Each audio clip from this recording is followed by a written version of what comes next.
Mari kita membuka Injil Yohanes pasal 4. Please turn your Bible to the Gospel of John chapter 4. Kita membaca ayat 39 hingga ayat 32. Injil Yohanes pasal 4 ayat 39 hingga 42. Mari kita membacanya bersama-sama. 1, 2, 3. Dan banyak orang Samaria dari kota itu telah menjadi percaya kepadanya karena perkataan perempuan itu yang bersaksi. Ia mengatakan kepadaku segala sesuatu yang telah kuperbuat. Ketika orang-orang Samaria itu sampai kepada Yesus, mereka meminta kepadanya supaya ia tinggal pada mereka. Dan ia pun tinggal di situ 2 hari lamanya. Dan lebih banyak lagi orang yang menjadi percaya karena perkataannya. Dan mereka berkata kepada perempuan itu, kami percaya, tetapi bukan lagi karena apa yang kau katakan, sebab kami sendiri telah mendengar dia, dan kami tahu bahwa dialah benar-benar juru selamat dunia. In English, many of the Samaritans from that town believe in him because of the woman's testimony. He told me everything I ever did. So when the Samaritans came to him, they urged him to stay with them. And he stayed 2 days. And because of his words, many more became believers. They said to the woman, we no longer believe just because of what you said. Now we have heard for ourselves, and we know that this man really is the Savior of the world. Mari kita masuk dalam doa. Let us pray. Kami sudah membaca firman-Mu, ya Tuhan, ya Allah kami. Sekarang kami mohon, ajarkanlah supaya kami mengerti kebenaran-Mu. We have read your word, O Lord God. Now we pray, please teach us so we will understand your word. Dalam nama Tuhan Yesus kami berdoa. In the name of Jesus our Lord, we all pray. Amen. Halaman 65 di selebaran yang ada di tangan saudara, page 65. Mungkin kita pernah bertanya bagaimanakah membuat orang percaya, tambahkan kata percaya, kepada Yesus sebagai Tuhan dan Juru Selamatnya. Perhaps we have asked this question, how can we or how do we make somebody believe in Jesus as his or her Lord and Savior?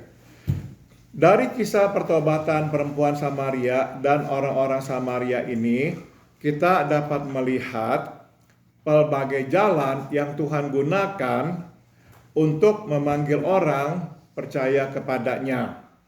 So from this story of the conversion of the Samaritan woman and the other Samaritans, we can see the different ways that God uses to call people to come to Him and to believe in Him. Pada hakikinya ada 2 jalan yang Tuhan gunakan, yaitu apa dan siapa. Tambahkan kata apa dan siapa. So in essence, there are 2 ways that God uses to call people to Him, to believe in Him. What and who. Perempuan Samaria ini percaya kepada Yesus atas dasar pengenalan. Tambahkan kata pengenalan.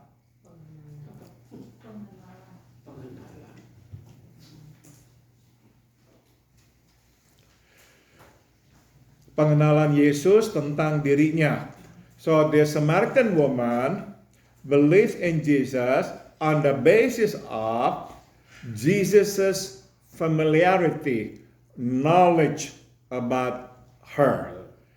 Diperhadapkan dengan kenyataan yang mengejutkan ini, perempuan Samaria ini disadarkan bahwa ia tengah berhadapan dengan ilahi, tambahkan kata ilahi.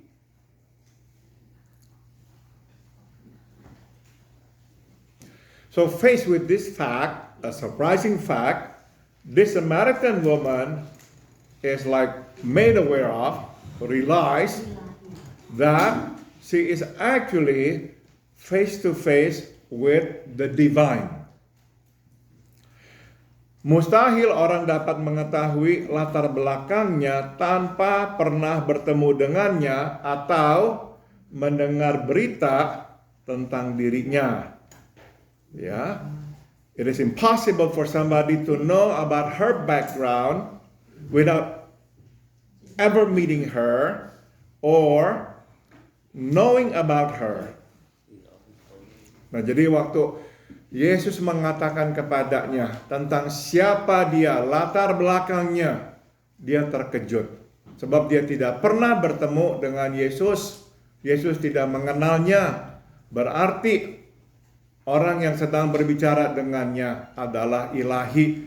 Seseorang yang memang dikuasai, dihuni oleh Roh Allah. So when she's faced with Jesus, with the fact that Jesus knows all about her without having known her before, she suddenly realizes that she is actually face to face with the divine. Sambung. Sama seperti perempuan Samaria itu, banyak orang percaya kepada Yesus ketika diperhadapkan dengan sesuatu yang mustahil. Misalkan kesembuhan atau pertolongan. Like the Samaritan woman, many believe in Jesus when they are faced with something impossible. For instance, healing or help. Jadi misalkan sudah dikatakan oleh dokter, tidak ada lagi harapan, kemudian dia berdoa dan menerima kesembuhan. Nah, ini adalah sesuatu yang tidak bisa lagi disanggah, dia harus melihat ini sebagai sebuah kenyataan. Atau dia menghadapi situasi yang buntu, tidak ada jalan keluar, tiba-tiba Tuhan membuka jalan. Nah, di sana dia diperhadapkan dengan kenyataan bahwa ini adalah pekerjaan Tuhan. So those who have been diagnosed by the doctor that this is terminal, there will be no more cure, and suddenly receive healing, they are faced with the divine. And those who have no way out, facing a very big problems, suddenly God opens the door, there is a way out. They are also faced with the fact that there is a divine intervention. Ada pula orang yang percaya kepada Yesus setelah diperhadapkan dengan penjelasan yang meyakinkan secara nalar. And there are also those who believe in Jesus after they are also confronted with a very rational argument. Ya, jadi dia tidak bisa lagi mengelak, ini argumennya begitu jelas, begitu rasional sehingga dia harus menerimanya. Yeah, they are faced with the argument which is very rational, fact-based. So in the end they say, okay, I believe. Semua ini adalah jalan untuk percaya kepada Yesus atas dasar apa? Tambahkan kata apa. So all these are ways to believe in Jesus on the basis of what? Dan semua bukti yang tidak dapat disanggah ini mengharuskan kita memilih menerima atau menolak. Tambahkan kata menerima atau menolak. So all these are actually proof that cannot be disputed. And so, this proves menerima atau menolak. So all these are actually proofs that force us to choose. We either accept or refuse. Perempuan Samaria ini memilih untuk menerima, dan ini membawanya percaya kepada Yesus sebagai Tuhan dan Juru Selamat. This Samaritan woman chooses to accept, and this leads her to believe in Jesus as her Lord and Savior. Sayangnya banyak orang memilih menolak, dan ini membawa mereka untuk tidak percaya. Unfortunately, there are many who choose to refuse, to reject, and this leads them to unbelief. Seperti para ahli Taurat dan orang Farisi yang selama bertahun-tahun menyaksikan atau mendengar kesaksian tentang Yesus, menyembuhkan orang sakit, mengusir roh jahat, bahkan membangkitkan orang mati. Ya, just like the teachers of the law, the Sadducees, and the Pharisees, who for years witness or hear testimonies about Jesus healing the sick, driving out demons, in fact, raising the dead. Mereka memilih mengeraskan hati, bukan membuka hati. Tambahkan kata hati. They choose to harden their hearts, not to open their hearts. Jadi saudara, waktu kita diperhadapkan dengan bukti-bukti yang tidak dapat disanggah, kita hanya mempunyai dua pilihan. Ya, kita menerimanya atau menolaknya. When we are faced with this indisputable fact, arguments, we only have two choices. We either accept it or refuse it. Saudara, saya masih ingat sekali kesaksian dari Pendeta Yusuf Roni yang sekarang sudah meninggal dunia ya, belum lama ini. Bagaimana beliau mempelajari Alkitab justru untuk mencari kelemahan-kelemahannya. Tapi makin mempelajari Alkitab, makin diperhadapkan dengan kebenaran Alkitab. Yeah, I remember the testimony of Pastor Yusuf Roni, who recently passed away. He actually first studied the Bible to actually find weaknesses in the Bible. He wanted to find proof that the Bible was not the Word of God. It had errors and whatnot. But the more he delved into the studies, the more he realized that he was actually reading the truth. Nah, makin hari, makin dia pelajari, makin dia menyadari ini benar-benar adalah kebenaran.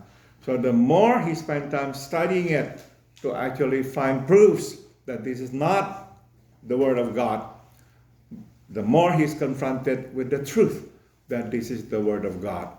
Nah, saudara, akhirnya dia mengambil keputusan menerima. Ya, in the end, he chose to believe. Nah, saudara, apakah ada orang yang mempelajari yang sama kemudian tetap berkata tidak mau menerima? Ada dan banyak. Ya, but of course there are many who have been confronted with the truth but still choose to not believe. Bukan karena firman Tuhan tidak benar, tapi karena mereka tidak membuka hati. It's not because the Bible is not the truth, but because they refuse to open their hearts. Sambung lagi. Selain atas dasar apa? Jalan lain yang digunakan Tuhan untuk memanggil orang percaya kepadanya adalah melalui siapa. Tambahkan kata siapa. So besides the what, another road, another way that God uses to call people to Him, to believe in Him, is through who? Orang Samaria percaya kepada Yesus melalui perempuan Samaria itu. So the Samaritans first believe in Jesus through that woman. Kita udah bahas ya, perempuan ini bukan perempuan terhormat. Ya, kita bisa simpulkan itu karena dia datang mengambil air, menimba air di tengah hari. Kenapa waktu orang-orang tidak mengambil air di jam yang panas itu? Kenapa dia malu? Dia tidak mau bertemu dengan orang. Yeah, we talk about this. She chose to get the water in the middle of the day when it is actually the hottest time of the day. Why? Because people don't usually get water during that time. And why? Because she doesn't want to see people. Because she knows people look down on her. Because of her background. Karena apa? Dia sudah kawin cerai 4 kali dan sekarang tinggal dengan pria yang bukan suaminya. Because she was married and divorced 4 times and now she's living with another man. Tapi sebagaimana telah kita bahas, rupanya saudara, meskipun latar belakangnya buruk, orang tahu tentang dia, kalau dia itu bicara, dia bicara benar. But we talk about this, yeah. Apparently, the people in Samaria, the town where she lived, know her as somebody. Yes, she doesn't have a good background, but she's known to be a straightforward person. She doesn't tell a lie. So when she comes back telling people about Jesus, they believe. They believe. Ya, karena emang dia dikenal sebagai orang yang berkata benar. Because he's known to be somebody who tells the truth. Sambung. Banyak orang percaya kepada Yesus melalui teman atau kerabat yang bersaksi, baik lewat perkataan maupun perbuatan. Many believe in Jesus through friends, through relatives who shared about Jesus, who shared their testimonies. Be it through words or be it through action. Saya masih ingat bicara dengan seorang pendeta juga yang bukan berlatar belakang Kristen. Sewaktu dia masih muda, dia benci sekali dengan orang Kristen. Jadi kadang-kadang dia mencoba atau menyambiti gereja, merusak. Ya, I remember talking to a pastor not from a Christian background, who shared that he hated Christians. So when he was younger, sometimes he would throw rocks at the church and whatnot. Nah, satu kali pendetanya itu tahu bahwa dia itulah yang melempari batu. Jadi akhirnya pendetanya memanggil dia, ngobrol dengan dia. The pastor of the church somehow found out that it was he who threw rocks at the church. So the pastor talked to him gently and kindly. Pendeta itu bicara dengan baik, dengan sabar, dengan penuh kasih, dan mengatakan perkataan ini. Orang bisa menghancurkan gereja, dan gereja bisa hancur. Tapi kalau diri manusia hancur, siapa yang bisa membangunnya kembali? Ya, so he said to this man, you see, people can destroy the church, but it can be rebuilt. But when a soul is destroyed, who can rebuild it? Ini perkataan menempel di benaknya. Dan akhirnya dia menjadi seorang Kristen. So the words of the pastor stay with him. And in the end he became a Christian. Saudara, apakah hanya perkataan itu yang membuat dia bertobat? Were the words the only reason why he became a Christian? Bukan. Pendeta itu tidak memarahi, tidak membalas, mengatakan semua itu dengan penuh kasih.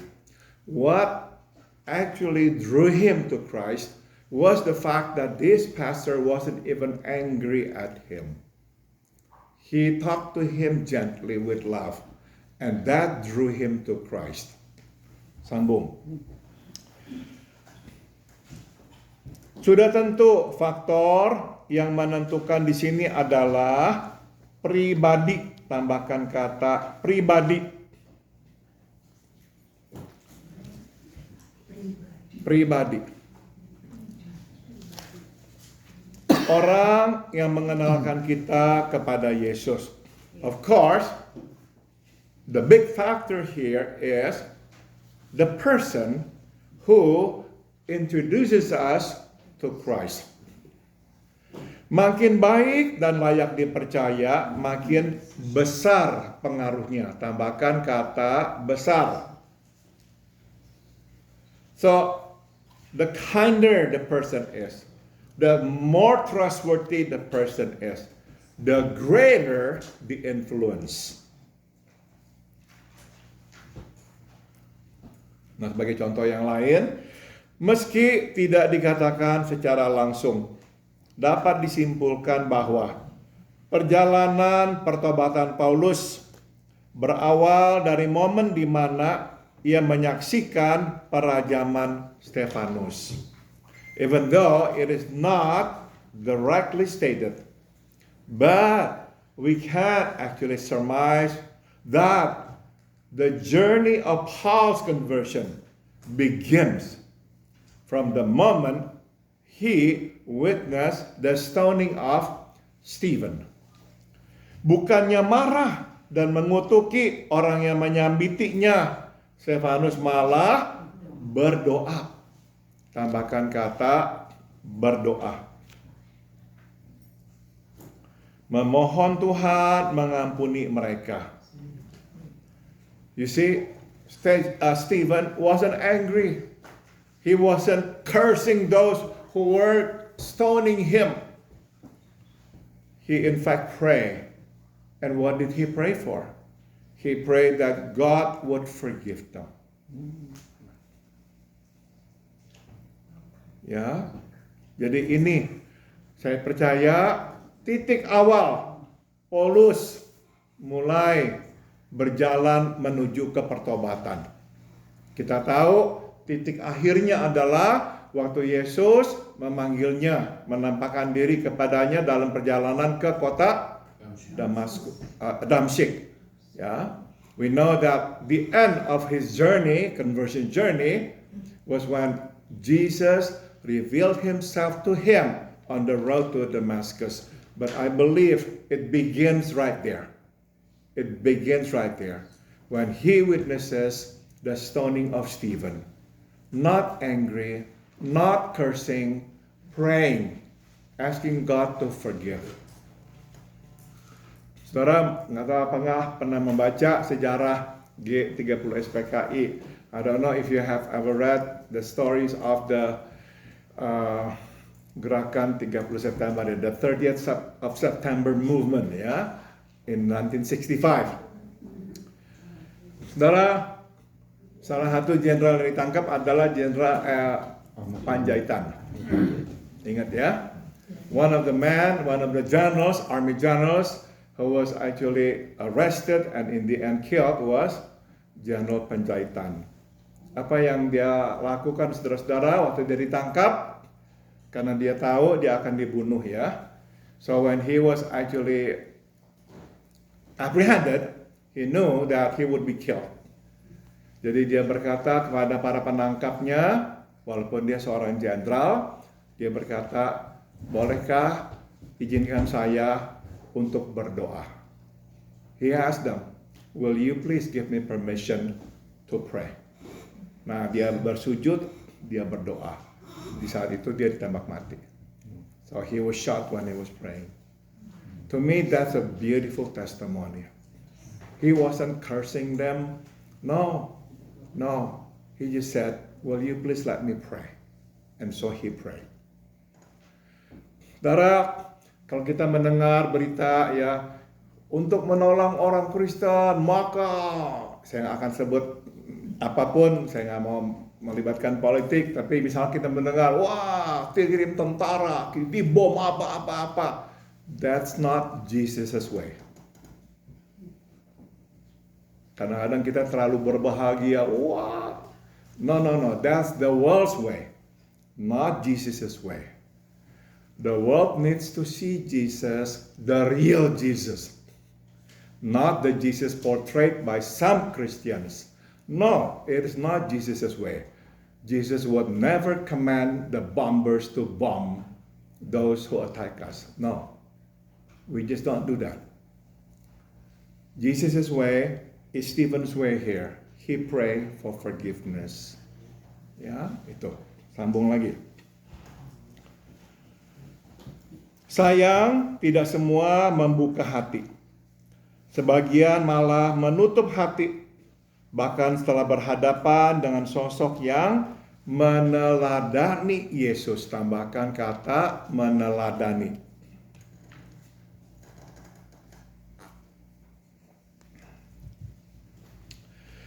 But too bad, not all open their hearts.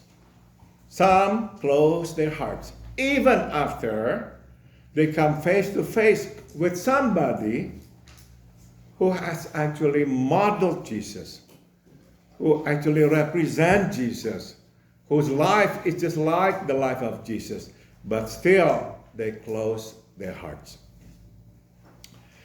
Mari kita akhiri, let's conclude. Baik jalan apa maupun jalan siapa adalah jalan yang baik. So, be it through what or through who, it doesn't matter. Either one is good. Tuhan menggunakan keduanya. Ya, God uses both ways. Namun, manapun jalannya, terpenting adalah kita bertemu dengan Yesus. Tambahkan kata bertemu. But doesn't matter which way. What's important is in the end we meet Jesus. Orang-orang Samaria berbicara dengannya dan mendengar darinya. Dengan kata lain, mereka mengenalnya dan berhubungan dengannya secara pribadi. As the Bible says here, the Samaritans talk to him.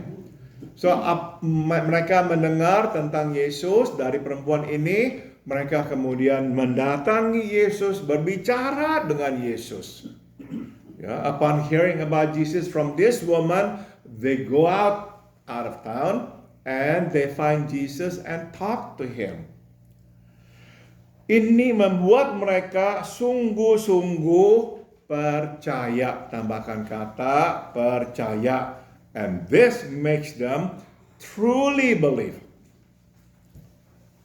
Maka mereka berkata, kami percaya bukan lagi karena apa yang kau katakan.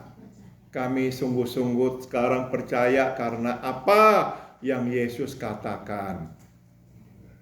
They said to this woman, we believe in him now, in Jesus, not only because of what you said to us about him, but we really believe in him now because of what he says. Jadi ini penting saudara ya.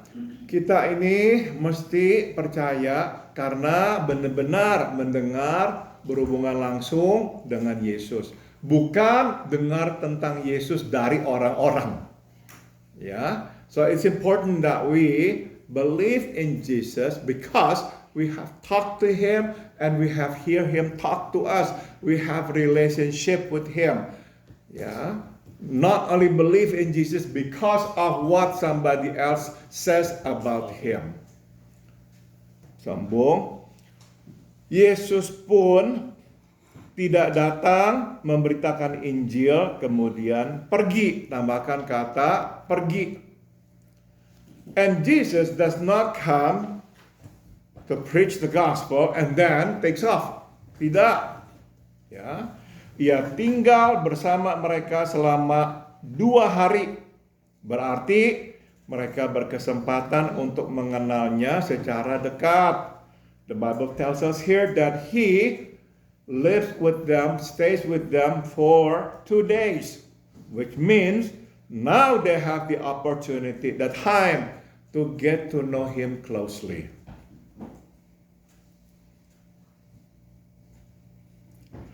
Yesus selalu ingin tinggal bersama kita. Tambahkan kata tinggal.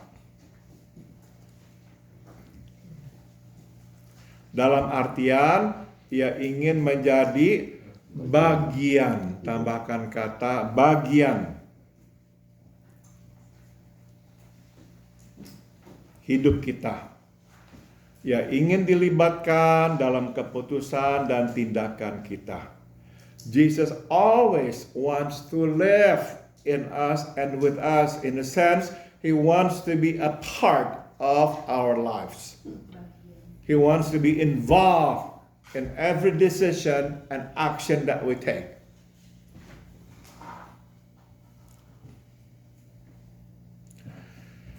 Saudara, sekaligus juga ini pelajaran buat kita. Saudara, kita ini sudah tentu baik ya, bercerita kepada orang tentang Yesus. That's good. Ya, of course, we need to tell people about Christ through our words. That's good. We should do that. Tapi yang lebih penting lagi adalah kita tinggal. Artinya apa? Kita terlibat. Kita hidup dengannya, berbicara dengannya, mau tahu urusannya, mau membantunya secara langsung, mau mendengarkan keluh kesahnya. That's Jesus' way. Ya, that's Jesus' way. Jadi jangan sampai kita itu pokoknya udah asal ngomong, udah lakukan tugas saya, udah. Enggak. Jalan Tuhan adalah bukan hanya memberitakan Injil, ceritakan orang tentang Yesus, tapi terlibat di dalam hidup orang itu. Mau tahu, terlibat, tahu apa yang dihadapinya, berbuat apa yang bisa kita bantu untuknya. That's Jesus' way. Yeah, not only that we share the gospel, but we live with them. We got involved in their lives. We want to know them. We get our hands dirty, ya. Kita izinkan tangan kita kotor karena harus menolongnya. Sambung. Barang siapa mengundangnya masuk, tidak akan ditolaknya. Tambahkan kata ditolaknya. Whoever invites him in will never be refused. Orang-orang Samaria meminta Yesus tinggal. Yesus tinggal. Ya. Yesus tinggal. Bukan hanya beberapa jam. Bahkan bukan sehari, 2 hari. And Jesus stays with them not for a few hours, not a day, but 2 days. Ya. Stop dulu. Saudara, kita nggak bisa berpikir secara logistik ya. Ada 12 murid bertambah dengan Yesus berarti berapa? Paling sedikit 13 orang. There are 12 of his disciples with him, 13, at least 13. Like it's a big group. Nah, kira-kira tinggal di mana ya? Kita akan langsung berpikir begitu. Who did he live with? Who did they live with? Berarti saudara, ini kita juga we want to give credit to the Samaritans. When they invite him to come and stay with his disciples, that means at least there were 13 people. So berarti saudara-saudara, ada rumah-rumah yang harus dibuka. Ada dapur yang harus nanti dibuat jadi tempat masak, ya kan? Ada orang-orang yang harus repot, itu intinya. So the Samaritans would have to be inconvenienced. Sudah tentu mereka nggak mengundang dan berkata, oke, silakan tidur di hutan, silakan tidur di taman, di bawah pohon. Tidak, pasti undang tinggal di rumah, ya. They would not say to Jesus and his disciples, go ahead and sleep outdoor under the sun, under the stars at night. No, of course they have to open their houses. So just think about a few houses, not one, a few houses, which means a few families. That means a number of people who have to be busy, preparing beds for them, preparing food for them, not for a few hours, not for a day, but for a couple of days. Jadi saudara, kita lihat ya di sini, pokoknya yang namanya melayani Tuhan selalu meminta pengorbanan, meminta kita untuk lebih repot. Kalau semuanya supaya gampang, itu bukan jalan Tuhan, itu jalan manusia. Ya, kalau jalan Tuhan repot, udah pasti. Ya. So if we want to do it God's way, we have to be inconvenienced. Man's way, world's way, convenient. If it is not convenient, sorry, I won't do it. God's way, always inconvenient. Always. Sambung. Sayang ada yang tidak mengundangnya, but too bad there are those who don't invite him in. Mereka puas percaya hanya dengan nalar, bukan dengan iman. Tambahkan kata iman. Bahwa Yesus adalah Tuhan dan Juru Selamat. Yeah, those who don't invite him, they are actually just saying, okay, I'm okay, cool, I'm fine. I believe, but I believe rationally. They don't believe by faith that Jesus is the Lord and the Savior. Nah, orang ini biasanya tidak bertahan lama. Sewaktu hidup berubah ke arah yang tidak diinginkan, mereka pun berubah tidak percaya. Tambahkan kata percaya. So those who believe in Jesus only rationally, not by faith, not inviting him in to be a part of our decision, our action, well, they don't usually last. When life goes in the wrong direction, well, they also change. They refuse to believe. Saya sudah selesai. Apakah ada yang mau memberikan komentar atau bertanya? Anybody would like to ask questions or has a comment?